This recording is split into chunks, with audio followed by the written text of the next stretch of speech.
Hello, good morning, नमस्ते सभी को मेरी तरफ से। और चलिए चलते हैं अपने काम पर, जो कि एज ए स्टूडेंट हमारा रोज़ काम ही है।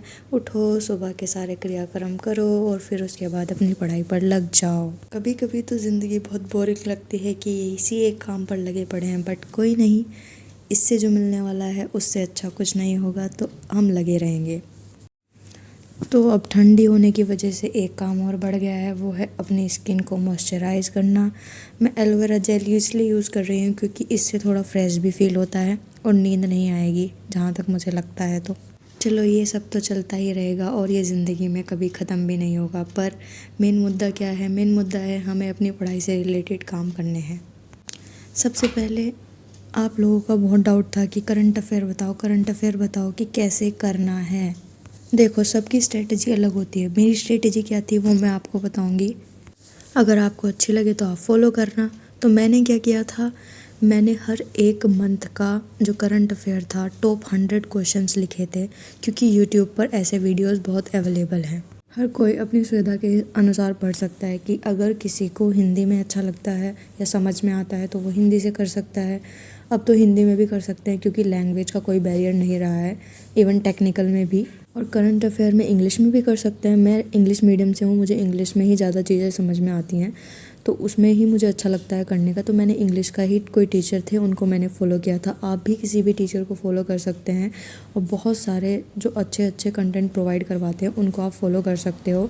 100 टॉप क्वेश्चंस लिखो और उसके बाद जैसे ही मैंने क्या किया था, अभी जीके का डेटा कहाँ से इकट्ठा करें, कहाँ से क्या करें, तो मैंने वहीं पर, जैसे नीति आयोग का कोई न्यूज़ चल रहा था तो मैंने उसकी इन्फॉर्मेशन वहीं पर लिख ली है। जैसे लाइफ टाइम अचीवमेंट 2022 का किसको मिला था, 2023 का किसको मिला था, बहुत कन्फ्यूज़न होती है, उसको मैंने यहाँ पर लिख लिया। तो इन सब चीज़ों से कन्फ्यूज़न भी दूर होगी हमारा, जो है साथ ही साथ काफ़ी कंटेंट इकट्ठा होता चला जाएगा एक महीने के अराउंड। मैंने ये सब लास्ट के 2 मंथ में कवर किया था, बट आप लोग उस चीज़ पर डिपेंड मत रहना कि हम 2 मंथ में करेंगे। नहीं, अभी से अगर आप करंट अफेयर करना स्टार्ट करेंगे तो लास्ट तक जाते जाते आपको बहुत ही ज़्यादा कंटेंट मिल जाएगा और बहुत ही बार आप उसको रिवाइज़ कर चुके होंगे, तो कोई भी गलती होने के चांसेस बनते ही नहीं हैं एग्ज़ाम के अंदर। करंट अफेयर से रिलेटेड यही मेरी स्ट्रैटेजी रही है। अगर आपको अच्छी लगेगी तो फॉलो करना। मुझे इससे बेनिफिट मिला था, इसलिए मैंने शेयर करना सही समझा।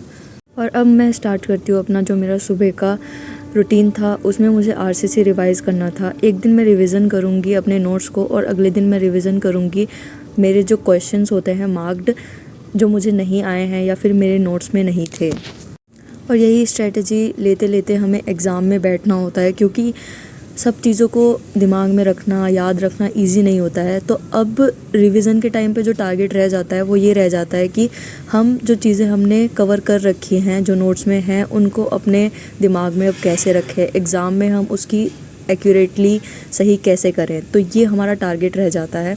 तो वही चीज़ें मैं अब करने की कोशिश कर रही हूँ, क्योंकि रिवीजन ही सबसे ज़्यादा दुख देता है बच्चों को। एज़ यू ऑल नो कि पढ़ सब लेते हैं, सब कर लेते हैं, लेकिन रिवीजन नहीं हो पाता। तो पहला जो था मेरा सेट वो हो चुका है, उसमें मैंने जो पूरा बेसिक था और डिज़ाइन ऑफ बीम था वो कंप्लीट कर लिया था। अब इस टेबल को एक बार रिवाइज़ कर लेते हैं। आप लोग भी पॉज करके इसको रिवाइज़ कर सकते हैं, क्योंकि ये टेबल यहाँ से काफ़ी क्वेश्चन पूछे जाते हैं। क्लियर कवर से क्वेश्चन पूछ लेंगे, या कभी तुमसे W/C रेशो पूछ लेंगे, सीमेंट कंटेंट पूछ लेंगे कि कितना लिया जाता है आरसीसी के केस में, या फिर पीसीसी के केस में, किसी में भी पूछा जा सकता है। तो इस टेबल से बहुत ज़्यादा क्वेश्चन बनते हैं, तो इसलिए मैंने इस टेबल को याद किया अच्छे से।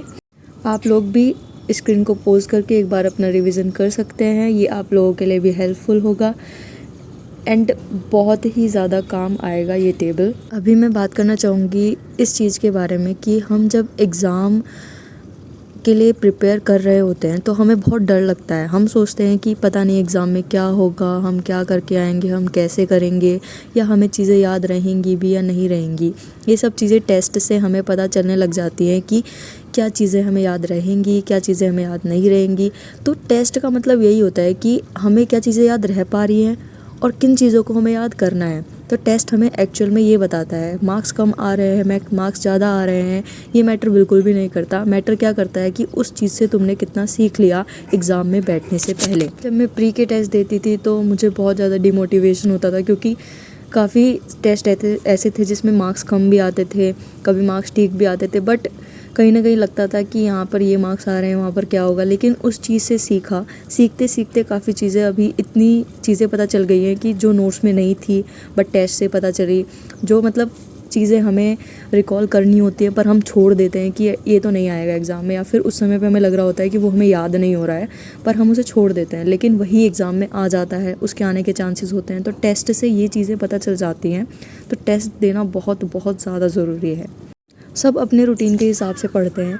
मेरा रूटीन रहता है कि मैं सुबह बहुत जल्दी उठती हूँ, रात को जल्दी सोती हूँ, तो कोई रात को देर तक पढ़ता है, तो उसी हिसाब से आप अपना स्केड्यूल बनाएं प्री के लिए, किसी भी एग्ज़ाम के लिए, चाहे कोई भी एग्ज़ाम हो, वो एसएससी हो या फिर तुम्हारा स्टेट एग्ज़ाम हो। मेरा खुद स्टेट एग्ज़ाम है, मैं ज़्यादा फोकस उसकी तरफ कर रही हूँ, लेकिन कहीं ना कहीं हम हर एग्ज़ाम को टारगेट करते हुए चल सकते हैं। फ़र्स्ट ऑफ़ ऑल तुम्हारी प्रायोरिटी ये रहनी चाहिए कि कहाँ से तुम्हें ईज़िली बेनिफिट या फिर तुम्हें जॉब मिल सकती है, सबसे पहले तुम्हें उसे टारगेट करना चाहिए। मोर ओवर उसके बाद तुम्हें और एग्ज़ाम्स के लिए जाना चाहिए। तो थोड़ा स्ट्रेटजी से भी चलना चाहिए, ना कि बिल्कुल बोलते हैं अंधभक्त हो जाना चाहिए कि किसी चीज़ के पीछे चल रहे हो तो बस उसी को हिट करना है। ये सोच लेना बिल्कुल बहुत ज़्यादा गलती है आज के दिनों में, क्योंकि आजकल आप सब देख रहे होंगे कि कट ऑफ कितनी हाईली बढ़ रही है सभी एग्ज़ाम्स की, और कंपटीशन बहुत ज़्यादा बढ़ चुका है। नंबर ऑफ़ कैंडिडेट्स इतने ज़्यादा हो चुके हैं कि लोगों को रूल्स चेंज करने पड़ रहे हैं एग्ज़ाम पैटर्न को करवाने के लिए। आजकल के टाइम में एग्ज़ाम हार्ड वर्क तो मांगता ही है बट स्मार्ट वर्क भी मांगता है, तो हमें दिमाग से और धैर्य से किसी भी एग्ज़ाम के लिए प्रिपेयर करना होगा, या फिर हमें उसकी सही चीज़ों को समझना होगा कि ये एग्ज़ाम एक्चुअल में चाहता क्या है हमसे। तो उसी को चलते हुए अब मैं अपने आज का जो सुबह का रूटीन था उसको फिनिश करूँगी विद द लास्ट रिविज़न, जो कि मैं रिकॉल करती हूँ हर चीज़ को, क्योंकि उस चीज़ को दिमाग में रख पाना, जैसे मैं हर बार बोलती हूँ, बहुत ही ज़्यादा इम्पोर्टेंट है, वरना हम टाइम टू टाइम चीज़ें भूलते रहते हैं। डे का रूटीन रिकॉर्ड करना मेरे लिए अभी इम्पॉसिबल होगा, क्योंकि अब इसके बाद का जो रूटीन रहता है वो मेरा रहता है लाइब्रेरी के अंदर, और वहाँ पर रिकॉर्ड कर पाना मुश्किल होगा। तो मुझे लगता है कि आपको ये सब चीज़ों से काफ़ी मोटिवेशन मिला होगा, और मैं आशा करती हूँ कि आप सभी अच्छे से प्रिपरेशन कर रहे होंगे। मैं कोशिश करती हूँ कि हर चीज़ को, जो भी आप पूछते हैं उस चीज़ को कवर करके चलूँ अपने वीडियोज़ में, ताकि स्टूडेंट के वो डाउट्स एक्चुअल में रहते हैं। करंट अफेयर में मैं खुद बहुत ज़्यादा फंसती थी, बट हमें कुछ ना कुछ तो फॉलो करना ही पड़ेगा ना, एट द एंड हमें करना ही है। So much for watching this video. मिलते हैं अगले वीडियो में, तब तक के लिए अच्छे से पढ़ते रहिए और अपने डाउट्स कमेंट बॉक्स में लिखते रहिए, सो दैट कि मैं आप लोगों की हेल्प कर सकूँ जितना भी मुझसे हो पाता है।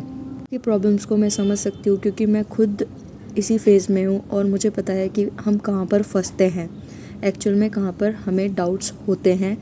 तो आप अपने जो डाउट्स हैं वो लिखते रहिए और मैं आपको उसका सजेशन देती रहूँगी। आपको अच्छा लगे तो आप फॉलो करना।